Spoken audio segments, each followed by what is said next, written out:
మీ ప్రభువును రక్షకుడైన యేసుక్రీస్తు పరిశుద్ధ నామమున ఈ దేవుని సంగమప్రియం బిడ్డలారా మరి అదే కాల సమయం దేని వాక్యం ధ్యానించడం ముందుగా ప్రార్థన చేస్తున్న ప్రార్థన కృపగల తండ్రి దయగల మేసే నీ బంగారు పాదాలతో లేఖనాలు స్థితిలో స్తోత్రములు గతించిన రాత్రి తన రేఖల చాటును కాచి కాపాడి సంరక్షించిందేవో మరి అదే కాల సమయం సజ్జలేఖన చేసి ప్రార్థించండిగా వాక్యమైన దేవుడు వాక్యం వారు నాతో మాతో మాట్లాడి మీరే మహిమదంతా ప్రభావాలు పొందమని వేసినాము నడుచున్నాం తల్లి ఆమె ఈ దేవుని సంఘం ప్రియం బిడ్డలను ఏర్పాటు చేయబడిన నేను వాక్య భాగము అపోస్తులైన పౌలు హెబ్రీయులకు రాసిన పత్రిక 7వ అధ్యాయము 7 నుంచి 10 వచనాలు ధ్యానం చేసుకున్నాను. అపోస్తులైన పౌలు హెబ్రీయులకు రాసిన పత్రిక 7వ అధ్యాయము 7 నుండి 10 వచనములు ఈ విధంగా రాయబడినవి. తక్కువ వాడు ఎక్కువ వాని చేత ఆశీర్వదింపబడను మాట కేవలము నిరాపేక్ష ఉన్నది. మరియు లేవి క్రమము చూడగా చావునకు లోనైన వారు 10వ వంతులను పుచ్చుకొనుతున్నారు. అయితే ఈ క్రమము చూడగా జీవించుతున్నాడని సాక్ష్యము పొందిన వాడు పుచ్చుకొనుచున్నాడు.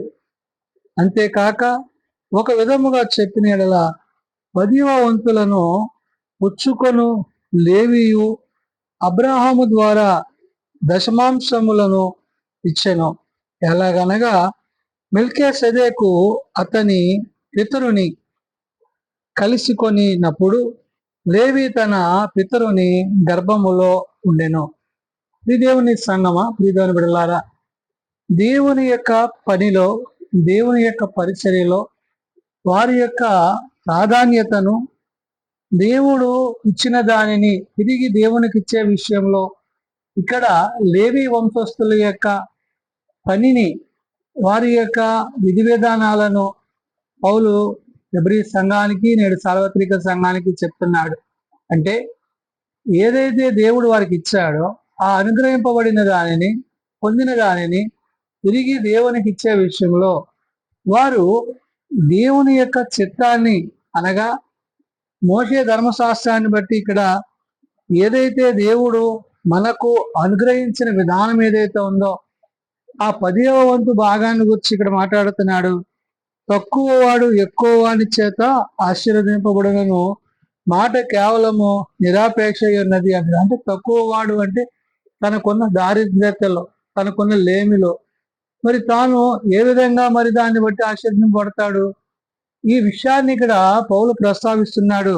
తక్కువ వాడు ఎక్కువ వాని చేత ఆశీర్వదింపబడును మాట కేవలము నిరాపేక్ష ఉన్నది అంటే. అంటే అది కేవలము ఒట్టి మాటగానే ఉన్నది తప్ప అది మరి జీవన శైలిలో అది జరిగే పని కాదు. అంటే జీవన విధానంలో అది సత్యమైనది కాదు అంటున్నది. అంటే చెప్పుకోవడానికి అది మాటగా ఉన్నది తప్ప క్రియారూపకంగా అది సరైనది కాదు అనే విషయాన్ని ఇక్కడ పౌలు ప్రస్తావన చేశాడు. అంటే తన స్థితిని బట్టి, తనకున్న దేన స్థితిని బట్టి అతడు ఏమై ఉంటున్నాడు, తక్కువ వాడు ఎక్కువ వాని చేత ఆశీర్వదింపబడును అంటాడు. అంటే ఉన్నవాడు లేనివానికి ఇచ్చే విషయంలో ఇక్కడ తాను చూపిన ఈ మాటను బట్టి అన్నాడు, మాట కేవలము నిరాపేక్ష ఉన్నది అని. అంటే ఒక మాటగానే ఉన్నది తప్ప అది మాటకు విలువైనది లేదు అన్నట్టుగా మాట్లాడుతున్నాడు. అందుకనే మరియు లేవి క్రమము చూడగా చావునకు లోనైన వారు 10వ వంతులను పుచ్చుకొనుతున్నారు. అయితే ఈ క్రమము చూడగా జీవించుచున్నాడని సాక్ష్యము పొందినవాడు పుచ్చుకొనుతున్నాడు. అంటే దేవుని ద్వారా, దేవుని చేత ఏదైతే పొందుతున్నామో ఆ పొందుతున్న దానిలో దేవుడు ఇచ్చినదై ఉన్నదనే విషయాన్ని జ్ఞాపకం చేసుకోండి. అది ధనమే కావచ్చు, ఆయన ఇచ్చే ప్రతి ఈవులు, అంటే దేవుని ద్వారా మనం ఏదైతే పొందుకుంటున్నామో వాటన్నిటి విషయములో దేవుని యొక్క సహాయాన్ని మనము కలిగి ఉన్నాము. అందున అంటున్నాడు ఇక్కడ, మరియు లేవి క్రమము చూడగా చావునకు లోనైన వారు అన్నాడు. అంటే ఆ క్రమములో, పద్ధతిలో, అంటే వారు యాజకత్వాన్ని జరిగిస్తూ వారి దశంభాగాలు చెల్లిస్తూ దశంభాగాల ద్వారా వారి కలిగిన విషయాన్ని జ్ఞాపకం చేసుకుంటూ మరి చావునకు లోనైన వారు 10వ వంతును చూపుకొనుతున్నారు అన్నాడు. అంటే ఈ విధంగా వారు ఏం చేసుకుంటున్నారు అన్నాడు, తమను తాము సంరక్షించుకుంటున్నారు. అయితే ఈ క్రమము చూడగా జీవించుతున్నాడని సాక్ష్యము పొందినవాడు పుచ్చుకుంటున్నాడు. అంటే ఇది జీవన సంబంధమైన శైలిలో దేవుని చేత దేవుని ద్వారా అనుగ్రహింపబడుతున్నది. అది దేవుని ద్వారా అది కలిగి ఉన్నది. అది దేవుని ద్వారా మనకి దేవుడిచ్చేదై ఉన్నది కాబట్టి దేవునికి తిరిగి దేవునికి ఇచ్చే విషయంలో మనం ఏమాత్రము నిర్లక్ష్యము చేయకూడదు. అంటే ఆయన మనల్ని ఆశీర్వదించి వర్ధలు చేసి దీవించినప్పుడు ఆ కలిగి ఉన్న దానిని బట్టి ఇక్కడ పౌలు ఆనాడు హెబ్రీ సంఘానికి చెప్తున్న మాట. అంతేకాక ఒక విధముగా చెప్పిన ఎడల 10వ వంతులను పుచ్చుకొను లేవియు అబ్రహాము ద్వారా దశమాంశములను ఇచ్చెను అని. అంటే అబ్రహాము ద్వారా, అంటే అబ్రహాము సంతానముగా మరి విశ్వాసులకు తండ్రిగా, జనములకు తండ్రిగా మరి దేవుడు తను ఉంచిన విషయాన్ని ఇక్కడ పౌలు ప్రస్తావన చేశాడు. అంతేకాక ఒక విధంగా చెప్పిన ఎడలా అంటున్నాడు. అంటే ఏంటి, ఒక మాటలో చెప్పాలంటే ఏదంటాడు, 10వ వంతులను పుచ్చుకొను లేవియు అన్నాడు. ఈ 10వ వంతు తీసుకుంటున్న ఈ యొక్క వేలి వంశస్థులు, ఈ లేవి యొక్క వంశస్థుని గురించి అబ్రహాము ద్వారా దశమాంశములను ఇచ్చాను అంటున్నాడు. అంటే అబ్రహాము ద్వారా అంటే ఏంటి, దేవుడు ఆది నుండి దానిని ఈ విధంగా కొనసాగిస్తూ వాటిని వారి వారి యొక్క అవసరతల నిమిత్తం అక్కరి నిమిత్తం కాదు కానీ దేవునికి ఇచ్చేవారిగా, దేవుని ఏ విధంగా దొంగిలించకుండా ఆయన అనుగ్రహింపజేసిన దాన్ని గురించి ఇక్కడ పౌలు ప్రస్తావన చేస్తున్నాడు. అంతేకాక విధంగా చెప్పినాడు, అలా 10వ వంతులను పుచ్చుకొను లేవియు అబ్రహాము ద్వారా దశమాంశములను ఇచ్చెను. ఎలాగనగా మెల్కీసెదెకు అతని పితరులు కలుసుకొనినప్పుడు లేవి తన పితరుని గర్భములో ఉండెను అంటున్నాడు. అంటే అది అనుగ్రహింపబడిన విధానము, గర్భవాసము నుండి దేవుడు వారికి ఇచ్చిన విధానాన్ని, అంటే దేవుని ద్వారా దేవుని చేత ఆశీర్వదింపబడుతూ దీవింపబడుతూ అది దేవుడే వారికి ఇస్తున్న విషయాన్ని ఇక్కడ మరి పౌలు ప్రస్తావన చేశాడు. అంటే దశమ భాగాలు ఇచ్చే విషయంలో మరి దేవుడు యందు మనము ఎట్టివారమై ఉన్నాము, దేవుడు మనకు అనుగ్రహించిన దాన్ని ఎట్టి రీతిగా మనము కొనసాగించే వారమై ఉన్నాము అనేది ఒకసారి మరి పౌలు తన పత్రిక ద్వారా ఆనాడు హెబ్రీ సంఘానికి, నేడు సార్వత్రిక సంఘానికి తెలియజేస్తున్నాడు.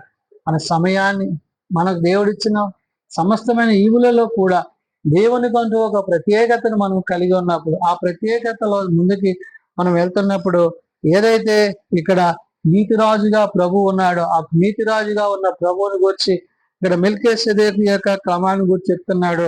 ఎలాగనగా మెల్కీసెదెకు అతని పితరుని కనిపించుకొని అప్పుడు లేవి తన పితరుని గర్భంలో ఉంటున్నాడు. అంటే దేవుని ద్వారా దేవుని చేత ఆయనకు అనుగ్రహింపబడేది.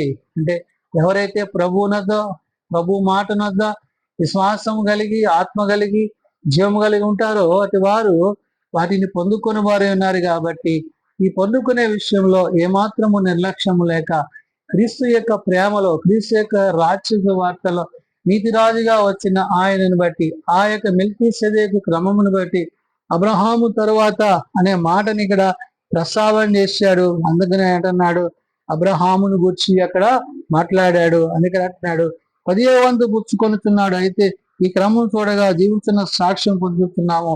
అంతేకాక ఒక విధంగా చెప్పాడు, అలా 10వ వంతు పుచ్చుకొని లేవియు అబ్రహాము ద్వారా దశమాంశములను ఇచ్చాను. కాబట్టి అనుగ్రహింపబడినది తిరిగి ఇచ్చేది ఇవేవిని కూడా దేవునికి మహిమ, ఘనత, ప్రభావాలు చెల్లేవిగా, అవి మనకి ఆశీర్వాదకరంగా దీవెనకరంగా ఉండాలనే విషయాన్ని పౌలు ఆనాడు హెబ్రీ సంఘానికి, నేడు సార్వత్రిక సంఘానికి తెలియజేస్తున్న మాటలు. ప్రార్థన చేసుకుందాం. ప్రేమ నమ్మకం కలిగిన మా తండ్రి, కృప కలిగిన దేవ, నిజమైన ఆయన, నీతి రాజుగా మా మధ్యకు మమ్ములను బలపరిచి భద్రపరిచి అయ్యా, నీవు నీ వంశములను ఆశీర్వదించి దీవించి అబ్రహాము ద్వారా సంతానం అనుగ్రహించి విశ్వాసులకు తండ్రిగా తను నిలబెట్టుకుని అనేక జనములకు తండ్రిగా తను ఉంచినందుకే వలన. అవును ప్రభా, మేమేమిచ్చి నీ రుణం తీర్చగలం నాయన. కేవలం మీరు మాకు అనుగ్రహించే దానిలో నాయన మేము దశభాగం చెల్లిస్తూ నీ యొద్ద మేము పొందుకునే ఆ యొక్క అనేకమైన మేలుని బట్టి, ఉపకారాలను బట్టి నీకే స్తుతులు, స్తోత్రములు నాయన. అది వాటికంటే ఊహించు వాటికంటే అత్యధికమైన మేలు చేత మమ్మల్ని కాచి కాపాడి సంరక్షిస్తున్నందుకు వందన. ఏదే కాల సమయం ఈ పాదాల చెంత చేరి ప్రార్థించుండగా ఆనాడు పౌలు హెబ్రీ సంఘానికి, నేడు సార్వత్రిక సంఘానికి చెప్పే మాటలు ఏంటంటే, ప్రభా నీది నీకు ఇచ్చేవారిగా, అది సమయమును ధనమును అది ఏదైనప్పటికీ నేను ఏది కూడా నిర్లక్ష్యము చేయక నీ అందరు నిలిచి నీ వాక్యానుసారంగా జీవించే కృప ప్రతి వారికి దయచేయండి. చిన్న బిడ్డలు, ఏమన్నా పెద్దలు, వృద్ధులు ప్రతి వారిని వారి వారి తరగతుల చొప్పున ఆశీర్వదించి జీవించి నీ రెక్కల చాటును బలపరిచి భద్రపరుచున్నాను. యేసయ్య, నువ్వు త్వరలో రానే ఉన్నావు కాబట్టి నేను ఎదుర్కోగలిగే నీ ప్రియ కుటుంబాలుగా మేమందరం ఉంటాం. గట్టి కృప దయచేయమని ఏ సున్నతనాన్ని ప్రార్థించి ఎదుర్కొంటున్నాం తండ్రి. ఆమె పరలోక మందున మా తండ్రి, నీ నామం పరిశుద్ధపరచబడుగాక, నీ రాజ్యం వచ్చేగాక, నీ చిత్తం పరలోక మందు నెరవేర్చినట్లు భూమి మీద నెరవేరుగాక. మా మాకు దయచేయము, మళ్ళీ ప్రార్థన చేసిన వారిని మేము క్షమించిన ప్రకారం అపరాధము క్షమించున్నాం. శోధనతో ఏకాదశి తప్పించున్నాం. రాజ్యము, శక్తి, మహిమ నిరంతరము నీవే నడుతుంది. ఆమె మా ప్రభుత్వ ప్రేమ, ప్రభువైన యేసుక్రీస్తు కృప, ఆదరణకర్త అయిన పరిశుద్ధాత్మ సహాయము సదా తోడండి సంరక్షించిన గాక. ఆమేన్.